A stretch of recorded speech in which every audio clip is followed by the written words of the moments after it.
Hello everyone, I am Priyanka Gaur. Welcome back to my channel running with pace. तो हम लोग English literature के MCQs कर रहे थे एंड इसी सीरीज़ को आगे बढ़ाते हुए चलते हैं। 71 क्वेश्चन है, which of the following written by Nicholas Udall has the credit of being the first English comedy of the classical school. Question का मतलब है कि आपको ये बताना है क्लासिकल स्कूल की फर्स्ट इंग्लिश कॉमेडी जो निकोलस यूडाल ने लिखी थी वो इंग्लिश कॉमेडी कौन सी है। ठीक है, मतलब क्लासिकल स्कूल की फर्स्ट इंग्लिश कॉमेडी आपको यहाँ पर बतानी है और वो इंग्लिश कॉमेडी निकोलस यूडाल ने लिखी है। तो एक बार ऑप्शन देखते हैं, the four P's, Gorboduc, Ralph Roister Doister, Jocasta. तो इसका आंसर है option C, Ralph Roister Doister, that has been written by Nicholas Udall and that is the earliest extant English comedy of the classical school. अब जो other option हैं उनको भी देख लेते हैं। Option number A, the four P's written by John Heywood, इसके बारे में हमने लास्ट वीडियो में बात भी की हुई है। गॉर्बोडक के बारे में थोड़ा सा डिटेल में पढ़ते हैं। गॉर्बोडक एक तो सेनेकन टाइप की ट्रेजेडी है, okay, and this is the first complete tragedy in English. और इसका एक और टाइटल है जो आपको याद रखना है। गॉर्बोडक का टाइटल है Ferrex and Porrex, right, Ferrex and Porrex. मैं स्पेलिंग बोल देती हूँ, FERREX and Porrex, PORREX। And Gorboduc was written by Thomas Norton and Thomas Sackville, ये भी आपको याद रखना है। अब इसमें एक और इम्पॉर्टेंट चीज़ है, वो ये है कि ट्रेजेडी में, इंग्लिश ट्रेजेडी में पहली बार ब्लैंक वर्स को जब यूज़ किया गया था तो वो गॉर्बोडक में यूज़ किया गया था, okay. So in it blank verse is used for the first time for dramatic purpose. अब नेक्स्ट ऑप्शन सी तो हमने देख लिया कि 71 का आंसर जो है क्वेश्चन का वो है option number C, Ralph Roister Doister, that has been written by Nicholas Udall. Option D देखते हैं, Jocasta was written by George Gascoigne. और ये जॉर्ज गैस्कोइंज कौन थे? He was considered as the most important poet of the early Elizabethan era से ये belong करते थे, लाइक अर्ली एलिजाबेथन एरा से। एंड जोकास्टा पहली ग्रीक ट्रेजेडी थी जिसको इंग्लिश स्टेज पर परफॉर्म किया गया था या फिर प्रेजेंट किया गया था, ओके। तो ये चीज़ें आपको यहाँ पर याद रखनी है। तो ऐसे ही हम जितने भी क्वेश्चन करेंगे ना, तो हर एक ऑप्शन को हम ध्यान में रखते हुए चलेंगे ताकि हर एक ऑप्शन में जो जो आपको ऑप्शन मिलेंगे उसके हम इम्पोर्टेंट फैक्ट करते जाएंगे। अब नेक्स्ट क्वेश्चन पे चलते हैं। The first tragedy of Senecan school to be written in England was Gorboduc और फेरेक्स एंड पोरेक्स बाय। अब आपको बताना है कि जो फर्स्ट ट्रेजेडी थी सेनेकन स्कूल की जिसका नाम था गॉर्बोडक और फेरेक्स एंड पोरेक्स, ये किसने लिखी है? ऑप्शन देखते हैं सारे, Thomas Sackville, Thomas Norton, Thomas Kyd और ऑप्शन नंबर डी जिसमें A and B both option आते हैं। So the answer would be D, option number D, Gorboduc और फेरेक्स एंड पोरेक्स, जो कि फर्स्ट ट्रेजेडी थी सेनेकन स्कूल की। ये लिखी गई थी Thomas Sackville and Thomas Norton के द्वारा एंड इन कोलैबोरेशन, ओके। और अगर हम थॉमस काइड की बात करें तो थॉमस काइड ने द स्पेनिश ट्रेजेडी लिखी थी। नेक्स्ट क्वेश्चन देखते हैं। An important Senecan tragedy by George Gascoigne was. अब आपको ये बताना है कि जॉर्ज गैस्कोइंज ने जो सिनेकन ट्रेजेडी लिखी थी वो कौन सी थी? Spanish tragedy, Jocasta, the Mirror of Magistrate और किंग जॉन। ये जेहान नहीं होगा, किंग जॉन होगा, okay. Now the answer would be option number B, George Gascoigne ने जोकास्टा लिखी थी जो कि एक सिनेकन ट्रेजेडी है। सबसे पहले तो ये बात करते हैं, व्हाट इज़ सिनेकन ट्रेजेडी? सिनेकन ट्रेजेडी का मतलब क्या है? सिनेकन ट्रेजेडी ब्लैंक वर्स में लिखी गई थी and it was written by Roman philosopher Seneca, जिनका नाम था Seneca, who belong to first century AD। और थीम क्या होती थी सिनेकन ट्रेजेडी की? Blood thirsty, revenge, slaughter etcetera.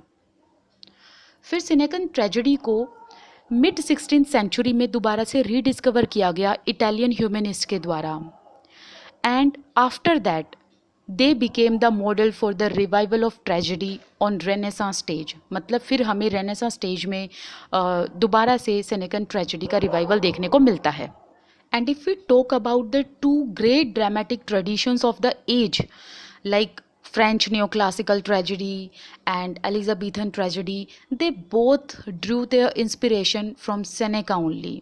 Okay हमें जितने भी फ्रेंच नियोक्लासिकल ट्रेजेडी दिखती हैं एंड एलिजाबेथन ट्रेजेडी दिखती हैं उसमें हमें सेनेकन ट्रेजेडी की थीम देखने को मिलती है. अब ऑप्शन देख लेते हैं. ऑप्शन नंबर ए है स्पेनिश ट्रेजेडी. स्पेनिश ट्रेजेडी किसने लिखी है? जैसे हमने प्रीवियस क्वेश्चन में बात की थी, Spanish tragedy was written by Thomas Kyd. अब हम द मिरर ऑफ मैजिस्ट्रेट की बात करते हैं.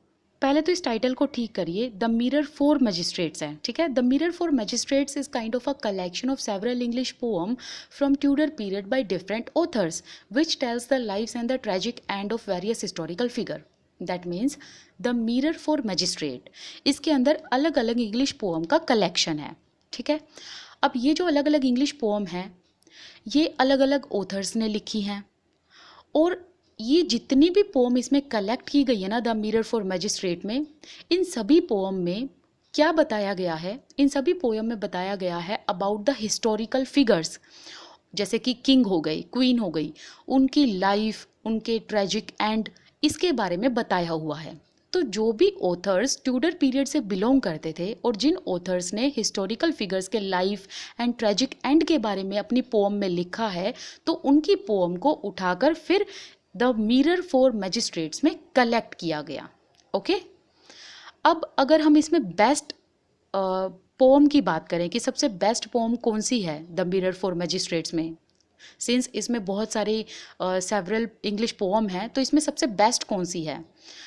Induction, that has been written by Thomas Sackville, and the second one is Buckingham's Complaint, that also has been written by Thomas Sackville. तो mirror for magistrate में दो poem बहुत ज़्यादा important and best हैं, induction and the second one is Buckingham's complaint. दोनों ही poem Thomas Sackville ने लिखी हैं. ओके नेक्स्ट है option number D, King John. ठीक है, ये किंग जॉन है. King John is a play by Shakespeare. तो हमने 73rd जो क्वेश्चन देखा उसका आंसर क्या देखा? ऑप्शन नंबर बी जोकास्टा, जो कि किसने लिखी है? जॉर्ज गैस्कोइंज ने लिखी है. 74th question, who among the following was the first to use blank words in English drama? कि आपको ये बताना है इन चारों ऑथर्स में से किसने इंग्लिश ड्रामा में ब्लैंक वर्ड्स को पहली बार यूज किया? Sackville, Gascoigne, Shakespeare, Marlowe. So the answer will be option number A. Sackville used the blank words in Gorboduc. ठीक है, इसकी बात हमने अभी कुछ क्वेश्चंस में भी की थी. 75th क्वेश्चन है, the first English play house called the great theatre was founded in the suburbs of London in which year? आपको ये बताना है कि लंदन का जो फर्स्ट इंग्लिश प्ले हाउस है जिसका नाम है द ग्रेट थिएटर, इसको कब बिल्ट किया गया था? तो option number C is correct. The great theatre was built in London in the year of 1576 and it was built by English actor and entrepreneur called James Burbage. ठीक है, जिनका नाम था जेम्स बर्बेज. बर्बेज की स्पेलिंग है BURBAGE. ठीक है, बर्बेज ने द ग्रेट थिएटर को 1576 में बिल्ड कराया था. 76th क्वेश्चन है, which of the following is not one of the dominant form of poetry of 15th century in England? आपको ये बताना है कि 15th सेंचुरी में जो पोइट्री लिखी जाती थी तो उसमें आपको इस ऑप्शंस में से ये ऑप्शन बताना है, ये ऑप्शन चूज़ करना है कि कौन सा ऐसा फॉर्म है जो 15th सेंचुरी की पोइट्री में डोमिनेंट नहीं था. ठीक है, एलिग्री, सोनेट, इकोलॉग और पेस्टोरल पोइट्री या फिर ballad. So the answer will be option number B, sonnet. Sonnet 15th century में जो पोइट्री लिखी जाती थी उसका डोमिनेंट फॉर्म नहीं था, बल्कि 15th सेंचुरी में जो पोइट्री लिखी जाती थी उनके फॉर्म क्या होते थे? या तो एलिग्री, इकोलॉग और पेस्टोरल पोइट्री या बैलेड लिखे जाते थे, लेकिन सोनेट नहीं लिखे जाते थे. सोनेट फिर कब इंट्रोड्यूस किए गए इंग्लैंड में? फिर ये क्वेश्चन आता है ना. Sonnet was introduced to England by Sir Thomas Wyatt and Henry Howard, Earl of Surrey, in the 16th century. Okay, sonnet को 15th सेंचुरी में नहीं बल्कि 16th सेंचुरी में इंट्रोड्यूस किया गया इंग्लैंड में। और किसने इंट्रोड्यूस किया था? Sir Thomas Wyatt and Henry Harvard. हमने सोनेट के बारे में जान लिया, तो अदर जो ये फॉर्म्स हैं इनके बारे में भी जान लेते हैं। सबसे पहले बात करते हैं एलिगरी के बारे में। एलिगोरिकल प्ले या एलिगोरिकल स्टोरी में होता क्या है कि जितने भी कैरेक्टर्स शो किए जाते हैं वो कैरेक्टर्स कुछ ना कुछ रिप्रेजेंट करते हैं, जैसे कि idea, quality, evil, death, truth. तो ऐसी चीज़ें रिप्रेजेंट की जाती हैं एलिगोरिकल स्टोरी या प्ले में। एंड एलिगोरिकल स्टोरीज़ में ब्रॉडर मैसेज को डिलीवर किया जाता है, and broader message about the corruption that happened in real society, और broader message about the hidden things जो सोसाइटी में फैली हुई है। तो इस तरीके के जो रियल वर्ल्ड इश्यूज हैं उनको दिखाया जाता है थ्रू एलेगोरिकल प्ले। जैसे कि यहाँ पर हम एग्जाम्पल लेते हैं जॉर्ज ऑरवेल का। जॉर्ज ऑरवेल का जो वर्क है एनिमल फार्म, ये वर्क एक पॉलिटिकल एलिगरी है, ठीक है, पॉलिटिकल एलिगरी वर्क है ये। And it is concern about the Russian revolution of 1917 and the rise of communism. और इस वर्क में जॉर्ज ऑरवेल ने एनिमल्स को डिपिक्ट किया है। अब देखिए, एनिमल्स को तो डिपिक्ट किया है, but through the depiction of animals George Orwell यहाँ पर डिफरेंट क्लासेस ऑफ सोसाइटी को दिखाते हैं, राइट। एनिमल्स के कैरेक्टर में डिफरेंट क्लासेस ऑफ सोसाइटी को दिखाते हैं। तो इसे एलेगरी कहा जाता है कि जब कैरेक्टर्स के थ्रू किसी और चीज़ को सिंबलाइज किया जाए जो सोसाइटी में प्रिवेलेंट हैं, जैसे कि ट्रुथ, एविल, डेथ, जो भी हमने बात की, या कोई क्वालिटी या कोई आइडिया, इस तरीके की चीज़ों को शो किया जाता है। अब अगर हम फेरी क्वीन की बात करें, जो एडमंड स्पेंसर का वर्क है फेरी क्वीन, इसमें मोरल एलिगरी को शो किया गया है। जैसे कि एनिमल फार्म हमने देखा, ये पॉलिटिकल एलिगरी है, लेकिन फेरी क्वीन एक मोरल एलिगरी है जिसमें हर एक कैरेक्टर या तो वर्चू या फिर वाइस को रिप्रेजेंट करते हैं, राइट। जैसे कि उसका एग्जांपल लेते हैं फेरी क्वीन का। तो फेरी क्वीन में रेड क्रॉस नाइट किसको रिप्रेजेंट करते हैं? होलीनेस को। लेडी ऊना किसको रिप्रेजेंट करती हैं? गुडनेस को। एंड ऊनाज पेरेंट किसको सिंबलाइज करते हैं? ह्यूमन रेस को। एंड ड्रैगन किसको रिप्रेजेंट करता है? इविल को। तो इस तरीके की एलेगरी होती है, और एलेगोरिकल फॉर्म या फिर पोइट्री में कुछ ना कुछ रिप्रेजेंट किया जाता है। एलेगरी का एक और एग्जांपल ले लेते हैं। जॉन बुनियन का जो वर्क है Pilgrim's Progress, it is kind of a spiritual allegory. And in this work John Bunyan shows the journey of a man from city of destruction to celestial city. तो यहाँ पर जो ये जर्नी वर्ड यूज़ किया गया है ना, कि एक मैन की जर्नी दिखाई गई है, सिटी ऑफ डिस्ट्रक्शन से वो सेलेस्टियल सिटी जाता है। तो ये जो जर्नी है इट रिप्रेजेंट्स हेवन, ओके।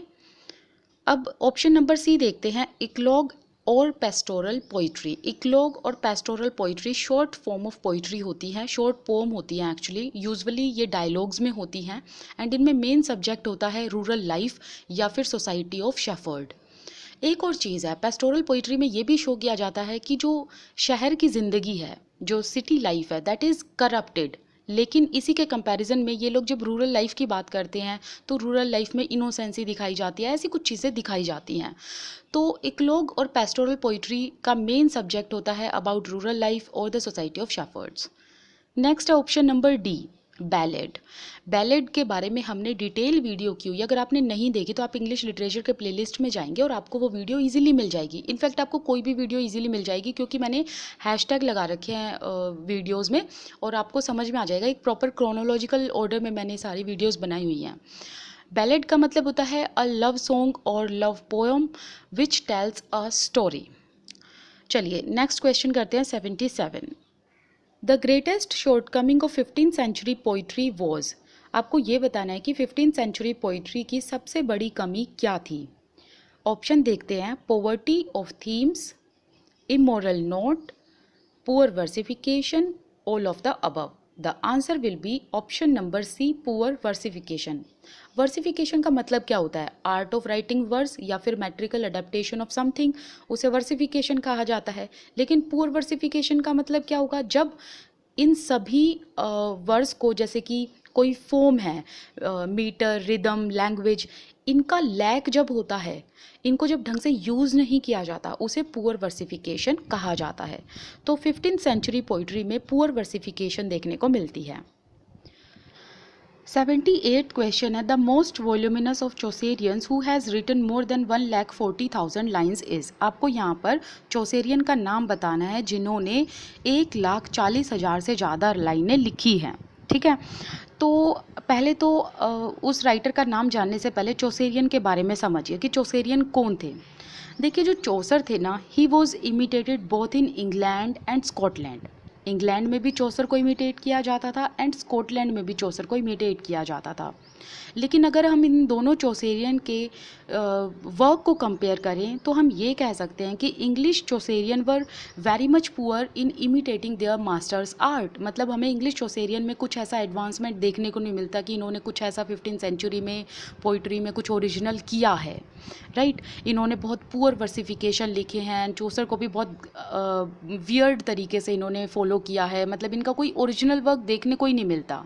लेकिन अगर हम स्कॉटिश चौसेरियन की बात करें तो इनके वर्क में हमें फ्रेशनेस देखने को मिलती है, ओरिजिनलिटी देखने को मिलती है, राइट। अब आपको यहाँ पर ये बताना है क्वेश्चन के हिसाब से कि किस चौसेरियन ने 1,40,000 से ज़्यादा लाइनें लिखी हैं। So the answer will be option number D, Lydgate. अब क्वेश्चन एक और आता है यहाँ पर कि लिडगेट कौन से चौसेरियन थे। He belong to English Chaucerian. Hawes, Skelton ये भी इंग्लिश चौसेरियन थे, लेकिन बार्कले जो थे वो स्कॉटिश चौसेरियन थे। Okay, next question is 79th। Who among the following satirized the vice of the clergy in his work Book of Colin Clout? तो ये वर्क का नाम है बुक ऑफ कॉलिन क्लाउट। इसमें क्लर्जी के वाइसेस को सेटराइज किया गया, उसकी लैक ऑफ लर्निंग को सेटराइज किया गया है। तो ये वर्क किसका है? ये वर्क है जॉन स्केल्टन का। 80th क्वेश्चन देखते हैं। नेक्स्ट है 80th question. The poet who thought Chaucer was too lenient on the immoral crusade and relegated him to object poverty in the Testament of Crusade was। तो आपको यहाँ पर writer का नाम बताना है। Dunbar, Wycliffe, King James one and Henryson. तो Robert Henryson, option number D इसका करेक्ट आंसर है। रॉबर्ट हेनरीसन ने द टेस्टामेंट ऑफ क्रूसेड लिखी थी। लेकिन अब हम इसको थोड़ा डिटेल में समझते हैं कि क्या हुआ था। जो हेनरीसन ने टेस्टामेंट ऑफ क्रूसेड लिखी, इसके पीछे रीज़न क्या था। ओके, देखिए हुआ ये था कि चौसर ने एक वर्क लिखा था ट्रोइलस एंड क्रूसेड। ध्यान से सुनना, बहुत इंटरेस्टिंग है। चौसर ने ट्रोइलस एंड क्रूसेड लिखी, राइट। ट्रोइलस एंड क्रूसेड किसकी स्टोरी है? इन दोनों की ही स्टोरी है। The name itself Troilus and crusade. Crusade female होती है, ट्रोइलस मेल होता है। ओके, इन दोनों के प्यार की ये कहानी होती है।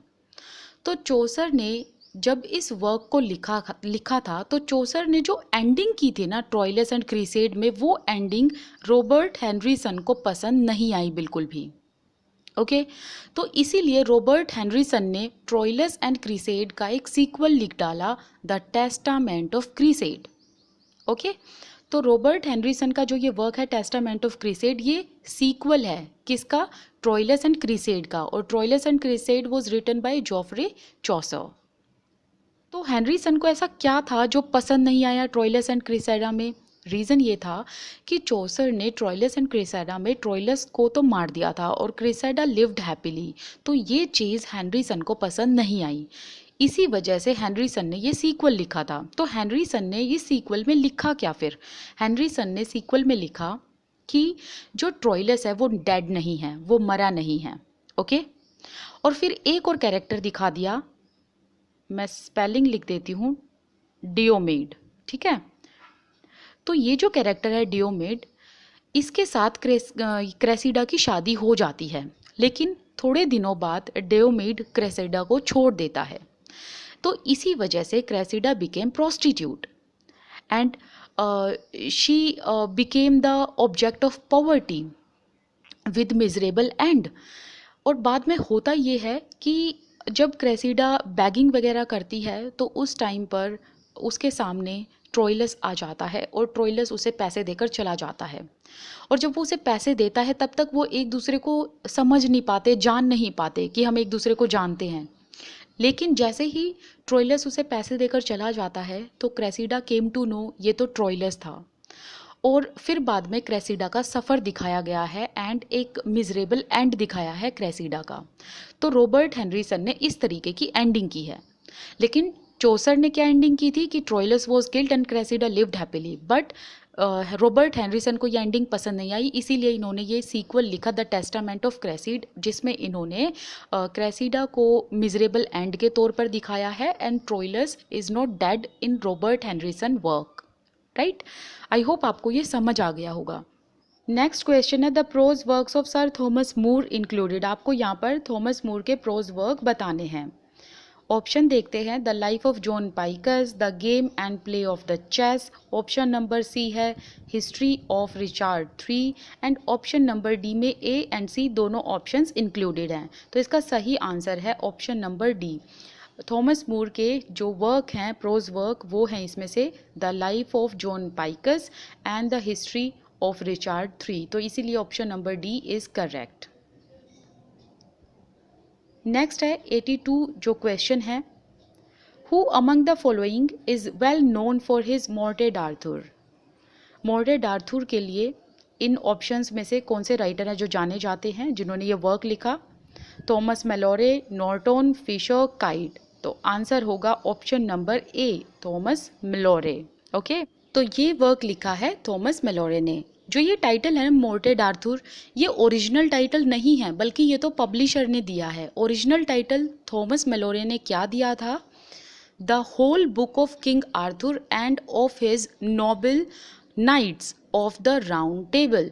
इतना बड़ा ये टाइटल था जो थॉमस मेलोरे ने दिया था, but after his death publisher changed the title to that commonly known as which is Morte d'Arthur. तो ये पब्लिशर कौन थे? William Caxton. विलियम कैक्सटन ने इसका नाम जो था, टाइटल जो था वो चेंज कर दिया था एंड इसका टाइटल शॉर्ट करके मॉर्टेड आर्थर रख दिया था। और इसका फर्स्ट जो प्रिंट एडिशन है वो कब आया था? 1485 में आया था।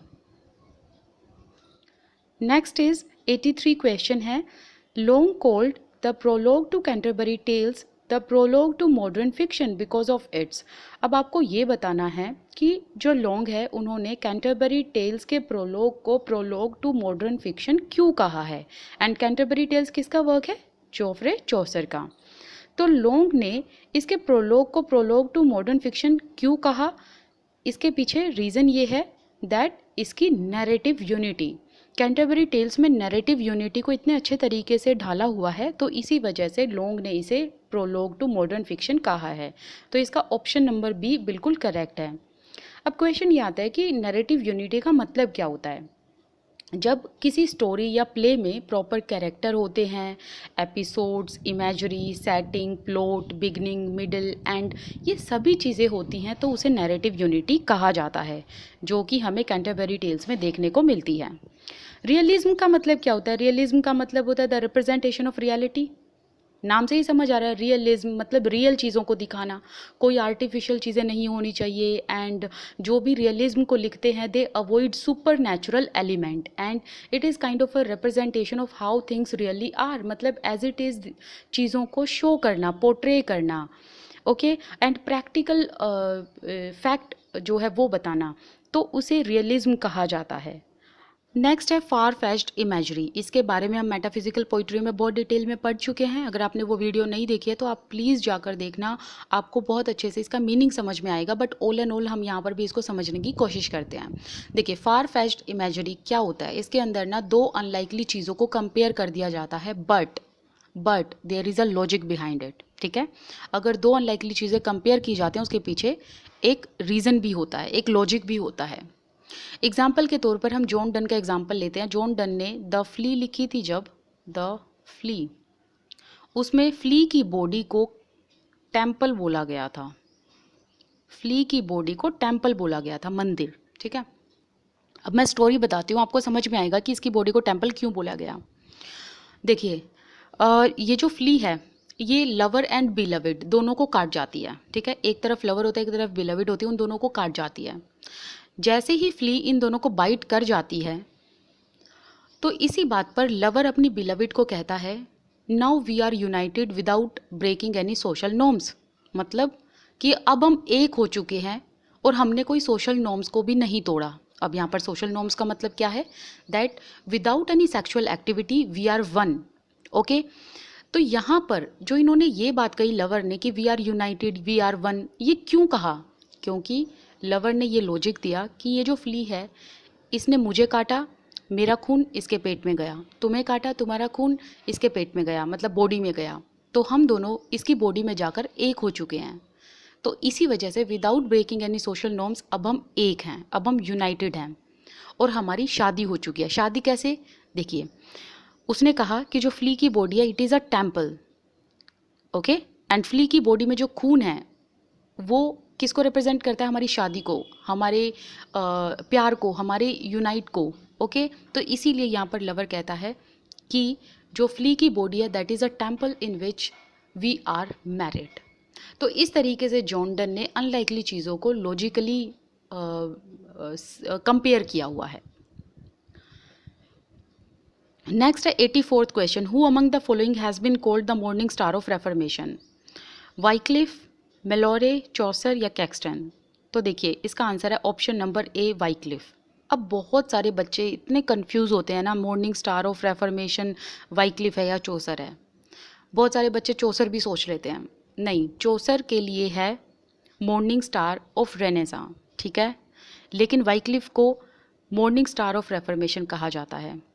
अब क्यों कहा जाता है इनको मॉर्निंग स्टार ऑफ रेफर्मेशन? क्योंकि Wycliffe was the first one two challenge the corruption of Catholic church and his call for reform. ये चाहते थे कि कैथोलिक चर्च में जो करप्शन फैल रहा है इसको ख़त्म किया जाए, इसके लिए आवाज़ उठाई थी इन्होंने, और ये चाहते थे कि चर्च में कुछ रेफर्मेशन की जाए, तो इसीलिए वाइक्लिफ को मॉर्निंग स्टार ऑफ रेफर्मेशन कहा जाता है।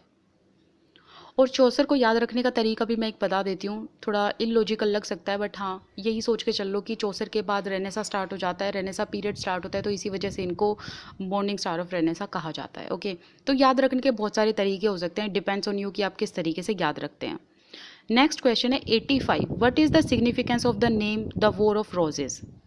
द वॉर ऑफ रोजेज़, इसमें दो जो है सिंपलाइजेशन होते हैं, एक तो रेड रोज़ और एक होता है वाइट रोज़। तो जो रेड रोज़ है ये किसको रिप्रेजेंट करता है? It is represented by house of Lancaster and white rose represented by house of York. Okay, अब एक बार ऑप्शन देख लेते हैं। England and France both had the same national flower the rose. नहीं, ये गलत है। अभी हमने देखा कि white rose house of York को रिप्रेजेंट करता है and red rose house of Lancaster को रिप्रेजेंट करता है। नेक्स्ट है ऑप्शन नंबर ए कट गया। नेक्स्ट है the war occurred in the season of roses. ऐसा भी कुछ नहीं है, ये भी गलत ऑप्शन है। ऑप्शन नंबर सी देखते हैं, the rival factions in the war were symbolised by red and white rose respectively. Yes, this is correct. मतलब एक हाउस रेड रोज को और एक दूसरा हाउस वाइट रोज को रिप्रेजेंट कर रहा था। ऑप्शन नंबर डी देखते हैं, rose symbolise the bloodiness of the war. No, it is not true actually. तो इसका ऑप्शन नंबर सी बिल्कुल करेक्ट है। तो यहाँ पर हम जो है क्वेश्चंस को ख़त्म करते हैं। आज के लिए इतना बहुत है, कल फिर नए क्वेश्चंस के साथ में हम मिलेंगे। प्लस मैं आपको यहाँ पर एक इम्पॉर्टेंट चीज़ बताना चाहती हूँ, आप मुझे इंस्टाग्राम पे ज़रूर फॉलो कीजिए। मैं वहाँ पर आपको पर्सनली बताती हूँ अगर आपके कोई इश्यूज़ है, कोई क्वेरी है, कोई प्रॉब्लम है। और मैं वहाँ पर फ्रीक्वेंटली इंस्टाग्राम पर जो Q&A सेशन है वो चलता रहता है, तो आप वहाँ पर अपने क्वेश्चंस पुटअप कर सकते हैं, पर्सनली DM भी कर सकते हैं। Thank you so much. This side Priyanka Gaur. I wish you all the best, keep learning and please इस वीडियो को लाइक एंड शेयर जरूर कीजिएगा। कमेंट सेक्शन में बताइएगा कि ये सीरीज़ आपको कैसी लग रही है। प्लस अगर आपने इस चैनल को सब्सक्राइब नहीं किया है then please do subscribe. Thank you so much.